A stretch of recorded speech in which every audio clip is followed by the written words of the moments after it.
மக்களே எல்லாருக்கும் தை திருநாள் நல்வாழ்த்துக்கள். எங்களுக்கு கனடால பார்த்தீங்கன்னா நாளைக்கு தான் பொங்கல். ஸோ கண்டிப்பாக நாளைக்கு பொங்கலோட உங்களுக்கு அப்டேட் பண்ணுறேன். இன்றைக்கி சூப்பரான ஒரு கிட்ஸ் லஞ்ச் பாக்ஸ் ரெசிபியோட தாங்க வந்திருக்கேன். ஆமாங்க, இன்றைக்கி பாப்பாங்களுக்கு லஞ்ச் பாக்ஸ்க்கு ஹெல்த்தியான பாஸ்தா பண்ணி கொடுத்துருக்காங்க. பாஸ்தா ஹெல்த்தி இல்லைன்னு தான், பட் இந்த பாஸ்தாலே கொஞ்சம் ஹெல்த்தியாக கொடுக்கலான்ட்டு கேரட் சாஸ் பாஸ்தா தான் பண்ணியிருந்தேன். வாங்க எப்படி செய்யலான்னு பார்க்கலாம். அதுக்கு ஒரு கடாயில் கொஞ்சமாக பட்டர் நல்லா கருகாமல் இருக்கிறதுக்கு கொஞ்சம் ஆயில் சேர்த்துக்கோங்க.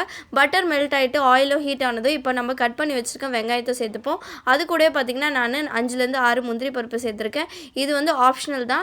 ஸோ இதையும் சேர்த்து நல்லா வந்து வதக்கிக்கலாம். இது நல்லா வதங்கினதும் இது கூடவே கட் பண்ணி வச்சுருக்க தக்காளி, அது கூடவே கட் பண்ணி வச்சுருக்க கேரட்டையும் சேர்த்து நல்லா வந்து வதக்கிக்கலாம். லைட்டாக வதக்கிட்டு அது கூடவே வந்து பார்த்திங்கன்னா கேரட் வேகிறதுக்கு கொஞ்சமாக வந்து தண்ணி ஆட் பண்ணிக்கலாம். தண்ணி எதுக்காகனா அந்த கேரட் வேகிறதுக்கு தான். ஸோ நிறைய ஆட் பண்ணாதீங்க, கொஞ்சமாக ஆட் பண்ணிக்கோங்க.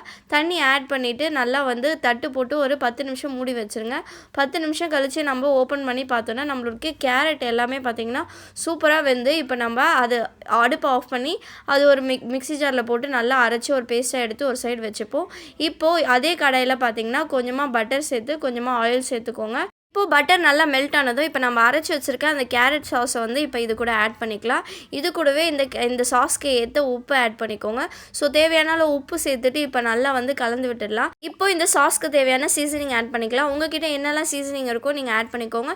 என்கிட்ட இருந்த சீசனிங் எல்லாத்துலேயும் பார்த்திங்கன்னா கொஞ்சம் ஆட் பண்ணிவிட்டு, இது எதுவுமே இல்லைனாலும் நீங்கள் பெப்பர் கூட ஆட் பண்ணிக்கலாம். டேஸ்ட் நல்லா தான் இருக்கும். ஸோ இதெல்லாம் ஆட் பண்ணி நல்லா கலந்து விட்டுட்டு இப்போ நம்ம வேக வச்சுருக்க பாஸ்தாவை இது கூட சேர்த்துட்டு அதையுமே நல்லா கலந்து விட்டுடலாம். கலந்து விட்டுட்டு பார்த்து இப்போ என்ன பண்ண போகிறோம் பார்த்தீங்கன்னா இது கூடவே சீஸ் இப்போ ஆட் பண்ண போகிறோம். சீஸ் ஆட் பண்ணிவிட்டு நல்லா கலந்து விட்டுட்டு ஒரு 10 நிமிஷம் தட்டு போட்டு மூடிடும். ஒரு 10 மினிட்ஸ் கழிச்சு ஓப்பன் பண்ணி பார்த்தா சூப்பரான கேரட் சாஸ் பாஸ்தா வந்து ரெடி ஆகிடுச்சுங்க.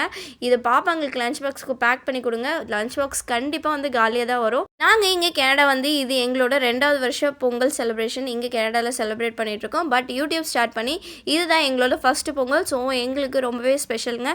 கண்டிப்பாக நாளைக்கு நம்ம வீட்டு பொங்கலோட உங்கள் எல்லாரையும் மீட் பண்ணுறேன். நாளைக்கு ஒரு ஷார்ட்ஸில் பார்ப்போம். பாய்.